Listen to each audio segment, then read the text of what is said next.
स्वागत है आप सभी का मेरी YouTube channel stock market helper में। आज हम बात करने वाले हैं टाटा कॉफ़ी लिमिटेड के बारे में। कंपनी का एनालिसिस करेंगे आज की वीडियो में। जानेंगे क्या ये कंपनी फ्यूचर में मल्टी बैगर बन सकती है, भयंकर रिटर्न्स, बेहतरीन रिटर्न्स क्या देने की कैपेबिलिटीज़ रखती है, डिविडेंड यील्ड क्या फ्यूचर में बढ़ सकता है, इसके अलावा लॉन्ग टर्म में क्या टारगेट्स रहना चाहिए, शेयर को होल्ड करके रखना चाहिए या फिर इस शेयर से दूर रहना चाहिए। तो सारी चीज़ें बताऊंगा आज की इस वीडियो में। उससे पहले अगर आपने चैनल सब्सक्राइब नहीं किया प्लीज़ चैनल को सब्सक्राइब कर लीजिए, क्योंकि मैं डेली स्टॉक मार्केट से रिलेटेड अपडेट इस चैनल पे डालता रहता हूँ। इसके अलावा डीमेट अकाउंट अभी तक नहीं खुला, लिंक आपको नीचे डिस्क्रिप्शन में मिल जाए, आप जाके डीमेट अकाउंट खुला सकते हो। आज से इन्वेस्टिंग और ट्रेडिंग की शुरुआत कर सकते हो। तो यहाँ पर हम जो वीडियो की शुरुआत करेंगे वो 1 डे के चार्ट पैटर्न से। यहाँ पर आप चेक करोगे तो गैप अप ओपनिंग देखने को मिली, उसके बाद कंसोलिडेशन फेज, फिर अपर ट्रेंड यानी अच्छी खासी मोमेंटम दिखाया, हाई बनाया 222 रुपये का। यहाँ पर हाई आप चेक कर सकते हो। हाई बनाने के बाद कंसोलिडेट करता हुआ, यहाँ पर आप चेक करो कंसोलिडेट करता हुआ शेयर नीचे आ गया प्रीवियस क्लोज के आसपास, वापस से जहाँ से शुरुआत हुई थी वहीं पर अब वापस शेयर आ गया। वापस से देखो अब तो मोमेंटम अच्छा बनाया और क्लोजिंग यहाँ पर चेक करोगे तो ऊपर के हाइयर साइड से थोड़ा सा नीचे आके क्लोजिंग दी। यहाँ पर आप देखोगे तो 221 रुपये की क्लोजिंग थी, लो लगाया 220 रुपये का, 0.34% के पॉजिटिव रिटर्न दिए एक दिन में। वीक की बात करेंगे, वीक में थोड़ी सी नेगेटिविटी देखने को मिली। आप देखोगे तो कहीं ना कहीं रेड चार्ट हमें 1 वीक में बनता हुआ नजर आया। यहाँ पर आप देखो वीक के स्टार्टिंग में ऊपर के लेवल पे जो है वो शेयर सस्टेन कर रहा था, अच्छा खासा कंसोलिडेट कर रहा था। 227 रुपये का हाई बनाया था, आप यहाँ पर चेक कर सकते हो। यहाँ पर हाई बना, उसके बाद ये 227 रुपये का हाई बनाने के बाद एक मैसिव गिरावट आप देखोगे तो डाउन ट्रेंड, एक शार्प गिरावट, और उसके बाद देखो गिरावट के बाद एक बॉटम क्रिएट किया, उसके बाद रिकवरी भी अच्छी देखने को मिली। ऊपर के लेवल पे थोड़ा कम कंसोलिडेट किया, वापस से गिरावट, शार्प गिरावट देखने को मिली और आखिर में बॉटम बनाया। यहाँ पर बॉटम देखो 219 रुपये का बॉटम क्रिएट किया, फिर उसके बाद कंसोलिडेशन फेस और आखिर में वीक ख़त्म। और यहाँ पर आप देखोगे तो लगभग 3% के आसपास के नेगेटिव रिटर्न दिए। तो 1 वीक में कुछ खास नहीं किया है शेयर में। अब यहाँ पर 1 मंथ में आप चेक करोगे तो रिटर्न्स हमें अच्छे देखने को मिल रहे हैं। यहाँ पर आप देखोगे तो लगभग 6.5% के आसपास रिटर्न है 1 मंथ में। लगातार कंपनी ने हाइयर ट्रेंड दिखाया है, शेयर ने हाइयर ट्रेंड दिखाया है। यहाँ पर हाई बनाया था 231 रुपये का, जो कि इस लेवल पे हमें बनता हुआ नजर आया। हाई बनाने के बाद जो है शेयर नीचे आ गया, नहीं तो ये 10% के आसपास के रिटर्न्स होते। तो देखा जाए 1 मंथ में बहुत ही बेहतरीन परफॉर्मेंस इस स्टॉक ने दिखाई है। यहाँ पर आप देखोगे तो एक मोमेंटम बहुत ही स्ट्रॉन्ग था। अब बात करते हैं 1 ईयर की। तो 1 ईयर में देखोगे तो ये स्टॉक जो है कुछ बहुत बड़ा मोमेंटम नहीं दिखा रहा था। वीक ईयर के स्टार्टिंग में अच्छी तेज़ी थी। यहाँ पर आप चेक करोगे तो हाई बनाया था 251 रुपये का। ये हाई क्रिएट करने के बाद मैसिव गिरावट आई, वापस से रिकवरी, और रिकवरी आने के बाद ये जो है इस हाइयर लेवल से बहुत ही शेयर नीचे आ चुका था। यहाँ पर आप चेक करो बहुत ही नीचे आ गया शेयर, एक बॉटम क्रिएट किया, वापस से हाइयर ट्रेंड, एक अच्छी खासी रिकवरी दिखाई, बाइंग हमें अच्छी खासी इसमें देखने को मिली। और फिर देखो आप तो एक साल में कुछ खास मोमेंटम नहीं दिखाया स्टॉक ने, 11% के ओके ओके टाइप के रिटर्न दिए हैं।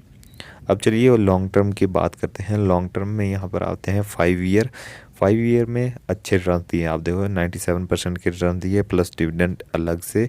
यहाँ पर आप चेक करोगे 2020 में ये शेयर बहुत ज़्यादा क्रैश हुआ था, नीचे आया था। क्रैश होने के बाद जो रिकवरी थी वो अच्छी थी। जिन्होंने लोअर साइड पे निवेश किया था उनके लिए 150% से भी ज़्यादा के रिटर्न है।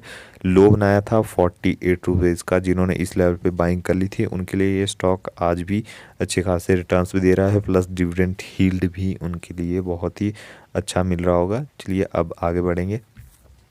अभी यहाँ पर आप मैक्स चार्ट पैटर्न देखोगे तो थोड़ी सी हमें वॉलीटिलिटी ज़्यादा देखने को मिली है। जब एक फ्रेश हाई बनाएगा शेयर तो गिरावट भी इसमें मैसिव रहती है और बॉटम भी बहुत नीचे आके क्रिएट करता है। बॉटम बनाने के बाद रिकवरी भी शार्प होती है। यहाँ पर आप चेक करोगे तो थोड़ा सा वॉलीटाइल ज़्यादा है और यहाँ पर जो है 3100% से ज़्यादा रिटर्न दिए हैं। तो कहीं ना कहीं देखा जाए तो इसने बहुत ही अच्छे रिटर्न दिए अपने शेयर होल्डर्स को, जिन्होंने इनिशियल स्टेज पे निवेश करके रखा था। लॉन्ग टर्म में भी ये कंपनी अच्छे पैसे बना के दे सकती है आपको। अभी भी देखोगे तो कहीं ना कहीं अपने हायर साइड पे ही देखने को मिल रहा है स्टॉक।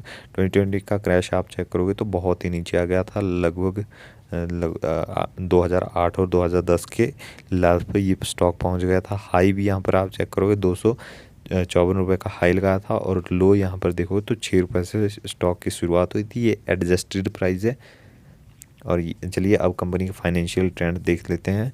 2000 करोड़, 2500 करोड़ के आसपास यहाँ पर भी देखोगे तो 2000, 2500 करोड़, फिर 3000 करोड़। तो रेवेन्यू में उछाल है, लेकिन जो है आप चेक करोगे तो इतना ज़्यादा उछाल नहीं है, स्लोली ग्रोथ देखने को मिली है। तो सेम सिनेरियो शेयर प्राइस में भी है। रेवेन्यू जिस हिसाब से ग्रो करा है वैसे ही हमारा जो शेयर प्राइस है वो हमें चलता हुआ नज़र आ रहा है। इसके नीचे नेट प्रॉफिट्स आप चेक करोगे 0.8, फिर 13, फिर देखोगे तो 0.15, उसके बाद देखो 26। ग्रोथ तो हमें नेट प्रॉफिट में भी देखने को मिली है, रेवेन्यू में भी ग्रोथ है, लेकिन दोनों ही जगह ग्रोथ स्लो देखने को मिली है। तो कहीं ना कहीं जो कंपनी के रिटर्न्स हो गए वो भी स्लो होने वाले हैं। यहाँ पर आप चेक करोगे तो 5 सालों में ये सिर्फ आपके पैसे को 2 टाइम्स ग्रो करती है। आप यहाँ पर देखो तो दो गुना ही आपके पैसे को करती है 5 सालों में। क्योंकि देखा जाए तो जिस हिसाब से इसके नेट प्रॉफिट बढ़ेंगे उसी हिसाब से ही शेयर प्राइस भी परफॉर्मेंस दिखाएगा। क्योंकि लॉन्ग टर्म में या लॉन्ग रन में जो है शेयर प्राइस हमेशा नेट प्रॉफिट्स को फॉलो करता है। चलिए आगे बढ़ेंगे।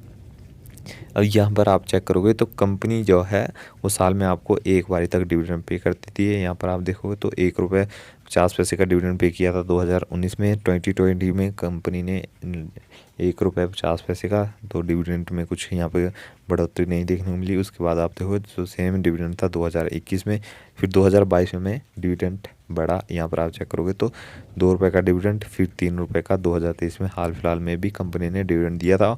और कंपनी जो है ज़्यादातर फाइनल डिविडेंड ही पे करती है अपने शेयर होल्डर्स को। इंटरिम डिविडेंड कंपनी बहुत ही कम देती है। अब मार्केट कैपिटलाइजेशन की बात करें तो कंपनी जो है एक स्मॉल कैप कैटेगरी की कंपनी। यहाँ पर आप देखोगे तो 4142 करोड़ की कंपनी की टोटल मार्केट कैपिटलाइजेशन है। तो रिस्क यहाँ पर इन्वॉल्व रहने वाला है क्योंकि कंपनी स्मॉल कैप कैटेगरी में है। और इसके अलावा देखोगे स्टॉक भी 24.60 का है। बुक वैल्यू यहाँ पर लगभग 96 रुपीज़ की है। डिविडेंड यील्ड 1.5% के आसपास ही देखने को मिला है। ओके टाइप का डिविडेंड है। ROE ROC अच्छे लेवल पे है। फेस वैल्यू यहाँ पर 1 की है। ऑलरेडी कंपनी ने स्टॉक स्प्लिट जैसे कॉर्पोरेट एक्शन करके रखे हैं। जिन्होंने इनिशियल स्टेज पे कंपनी में बाइंग की थी उनके लिए कंपाउंडिंग का भी फ़ायदा इस कंपनी में अच्छा खासा मिल रहा होगा। चलिए अब शेयर होल्डिंग पैटर्न चेक करेंगे तो यहाँ पर आप देखोगे तो 57% प्रमोटर्स के पास हिस्सेदारी है, जो कि स्टेबल बने हुए हैं। ये अपने जो शेयर्स हैं उन्हें नहीं बेचते, जो कि एक अच्छी बात मानी जाती है। जब प्रमोटर इतनी ज़्यादा होल्ड करते हैं प्लस अपने शेयर्स बिल्कुल भी नहीं बेचते, प्लस कोई भी होल्डिंग प्लेस्ड नहीं है, गिरवी नहीं रखी है। यहाँ पर FIs देखोगे तो लगभग 3.10% है। ये भी FIs भी यहाँ पर ख़रीदारी कर रहे हैं धीमे धीमे, जो है अपने शेयर्स बढ़ाते जा रहे हैं। यहाँ पर आप चेक करोगे तो 0.71% थे, फिर 1%, फिर 2% और अभी हो चुके हैं 3%। तो कहीं ना कहीं फॉरेन इन्वेस्टर इस स्टॉक में जो है अच्छी खासी खरीदारी कर रहे हैं, अपना पैसा निवेश कर रहे हैं। इसके अलावा DIs भी देखोगे तो सेम सिनेरियो है। यहाँ पर भी स्लोली ये भी अपनी होल्डिंग्स बढ़ाते जा रहे हैं। और उसके नीचे हमारा रिटेल और पब्लिक रहता है। तो यहाँ पर आप चेक करोगे तो एक टाइम पर 37% की हिस्सेदारी होल्ड करती थी पब्लिक, लेकिन अभी घटती हुई तो 33 पहुँच चुकी है, जो कि एक और पॉजिटिव पॉइंट है। जितना कम शेयर्स पब्लिक के पास रहेंगे उतना ज़्यादा अच्छी परफॉर्मेंस जो है ये दिखाने वाला है। रिजर्व्स आप यहाँ पर देखोगे तो कंपनी के पास आज की रेट में 1725 करोड़ के रिजर्व्स है। रिजर्व मैसिव है कंपनी की बैलेंस शीट में, और जो कि लगातार बढ़ते भी जा रहे हैं। फ्यूचर में कंपनी देना चाहे तो बहुत ही अच्छा डिविडेंड भी दे सकती है, प्लस कैपेक्स भी कर सकती है और किसी अलग बिजनेस में भी जो है निवेश कर सकती है। डेट भी आप देखोगे तो कंपनी के ऊपर लगभग 1115 करोड़ का डेट है। ओके टाइप का इसे कंपनी आराम से पे कर सकती है। प्रॉफिटेबल कंपनी है और लगातार प्रॉफिट बढ़ते जा रहे हैं। रेवेन्यूज़ में भी हमें लगातार ग्रोथ देखने को मिल रही है। इसके अलावा टाटा ग्रुप की कंपनी है, तो कहीं ना कहीं पैसे की सेफ्टी यहाँ पर और कंपनियों के मुकाबले थोड़ी हमें बेहतरीन देखने को मिलती है। तो मेरे हिसाब से लॉन्ग टर्म में ये कंपनी आपको पैसा बना के दे सकती है। ज़रूरत है यहाँ पर तो होल्ड करके रखने की, और पेशेंस यहाँ पर बहुत इंपॉर्टेंट है। अगर आप में पेशेंस नहीं है तो इस कंपनी से आपको दूर रहना चाहिए। थोड़ा स्लो चलती है लेकिन जो मोमेंटम होता है वो काफ़ी स्ट्रॉन्ग होता है। देखो आप तो लगभग 97% के रिटर्न्स दिए हैं इसने 5 सालों में, यानी 2 टाइम्स ही आपके पैसे को ग्रो करने का दम रखता है 5 ईयर में। लेकिन फ्यूचर में अगर कंपनी जो है अपने नए प्रोडक्ट्स लॉन्च करती है तो कंपनी जो है रिटर्न्स वापस से और भी अच्छे देने शुरू कर सकती है। ये कोई वो लो स्टॉक नहीं है, मतलब फ्यूचर में अच्छी रिकवरी भी दिखा सकता है, अच्छी ग्रोथ भी दिखा सकता है अगर और कंपनी प्रोडक्ट लॉन्च करती है टाटा कॉफ़ी के नाम से। तो ये थी हमारी आज की वीडियो अच्छी लगी हो लाइक करें, चैनल को सब्सक्राइब करें। यहाँ पर कोई भी डायरेक्ट बाइंग या सेलिंग रिकमेंडेशन नहीं रहेगी, अपने रिसर्च करें उसके बाद ही शेयर मार्केट में निवेश करें। तो ये थी हमारी आज की वीडियो।